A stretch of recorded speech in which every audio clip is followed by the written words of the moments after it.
Hey folks, this is ioEther. We're back with some more World of Tanks. As you can see, this is Odimor. Odimor. I hope that's how you spell it and how you pronounce it. Anyway, so it's been a while since we got a game from him. And today we're jumping out in the T-54 lightweight. And we're going to go do our tier 10 game on Pilsen. So Pilsen has changed a lot in the last update. And I didn't actually notice it till the other day, the first time I played on it. And it's just, it's been a massive change. I like this a lot. I like the fact there's no longer a corridor. This whole side of the map is just ridges. And it's really well done ridges. Believable as the point of being like, just like store piles and stuff. But also, works really well for just like tank dueling, and so you're gonna have to constantly be looking where you're going and where you're parking and where you're sitting, so that what advantages you can get on the enemy and stuff like that. And I really like the whole idea of these little humps being here, and you can advance as you want to and retreat as you need to. But there's also just this huge line of bushes you can run along. Unfortunately, it means you can get hit by artillery really easily. So you gotta be careful when you're in those lights and mediums. With a Grill 15 way over there, you really don't want to get hit. And he's looking at yep. That's an AMX-30. And he seems not to be paying attention to it because he wants to, of course, get the kill and then get out of there. And thankfully, the Grill didn't follow us, and so we're actually going to be able to scoot on away. I love the fact that he can just run away from the AMX-30. And again, just using these little mounds. Just enough cover for a little tank. Assuming you don't mind getting pelted by artillery once in a while.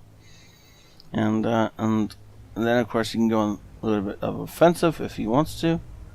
I love this. I love this new... oh, that's bad. That's a SU-101 and an RU-251, which means...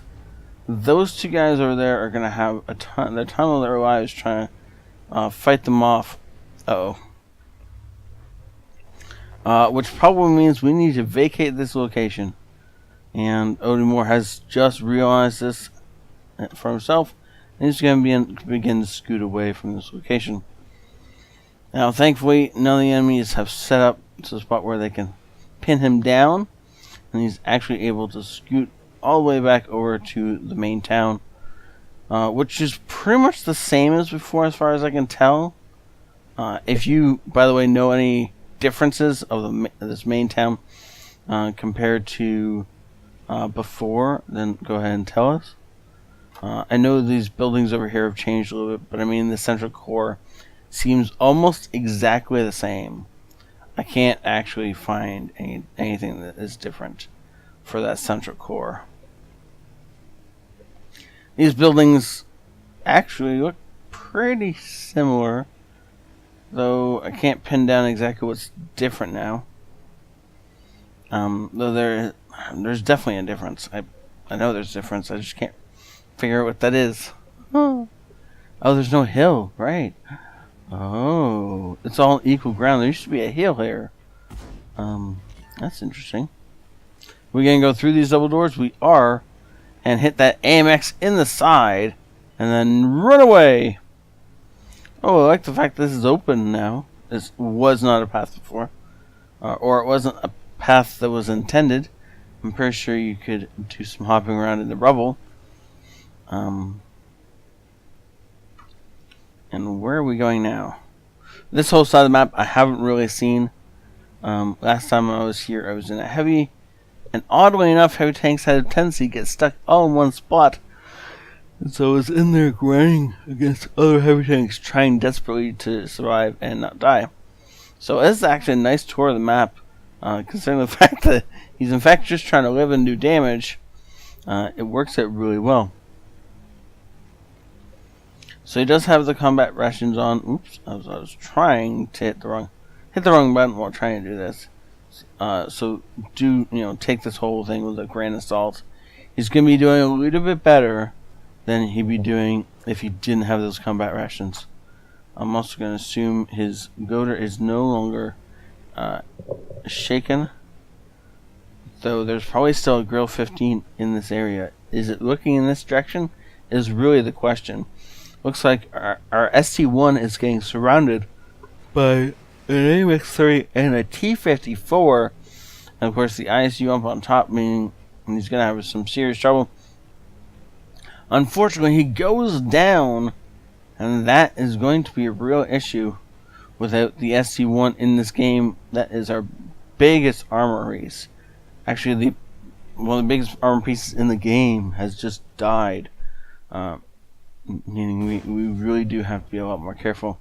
There's Caravan,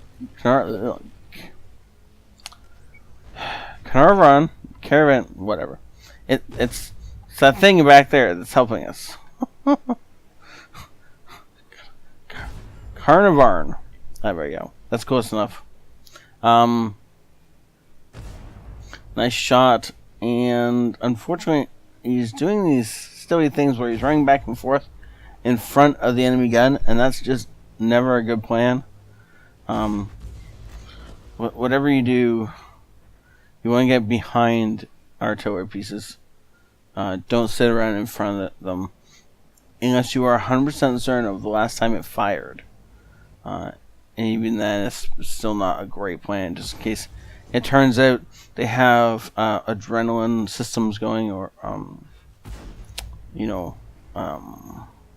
adrenaline cruise kill, or something else that speeds up their loading.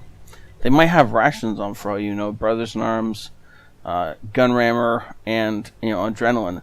Suddenly that reload time is going to kick down quite a bit more than what you might be expecting it to be.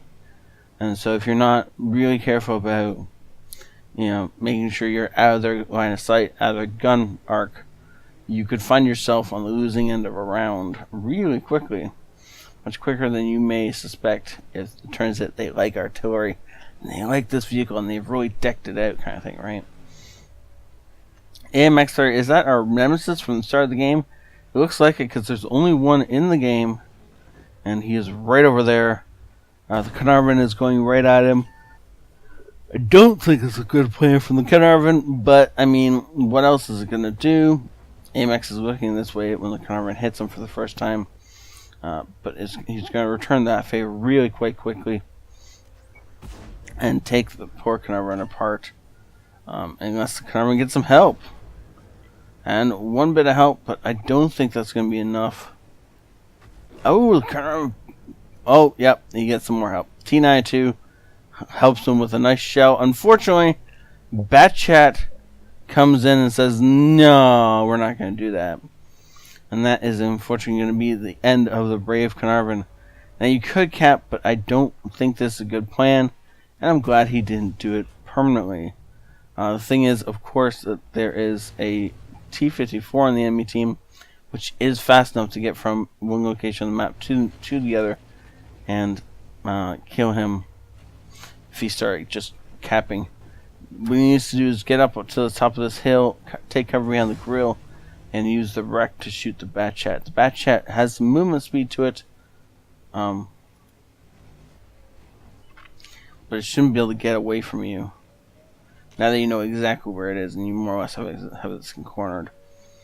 Oh, he is hiding behind the wreck of something else, which is a great plan on the Batchat's part, because if he does this right, he should just be able to come out and pop us. Did both of us just miss?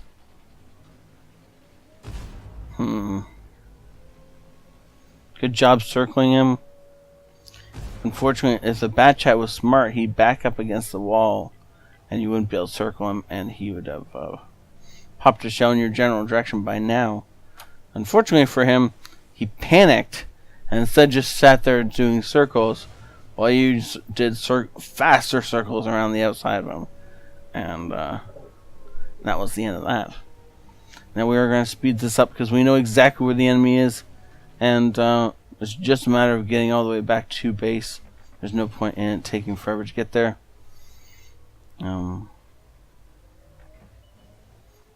Okay, edging out, we start to... Where is this guy? There he is. Aha, good job used to cover. What? That first round didn't do... What? Our first round didn't do anything.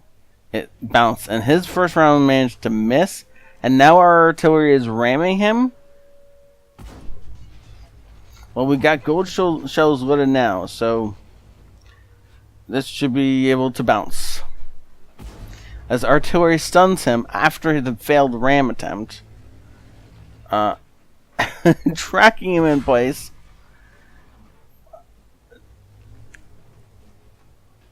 Okay. He's gonna shoot us for more we shoot him for. That's fine. Artillery is gonna reload here in a second. See, he's still looking at us. He's not looking at the artillery that's coming to shotgun him. Artillery shotguns him, and we can get the back of the enemy tank. As the artillery rams him out of our ability to shoot him. Thank you, artillery. You're doing such a great job. Alright. Holy smokes. Why? Why? That's all I have to say. It's why.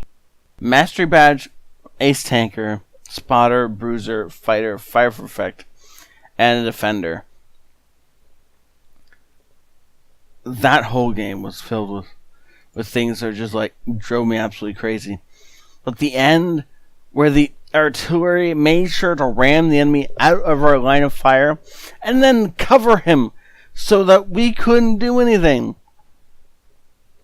That T-54 almost won the game because our artillery was so helpful. And not in the normal way that artillery is helpful in killing you, but leaving the enemy alive.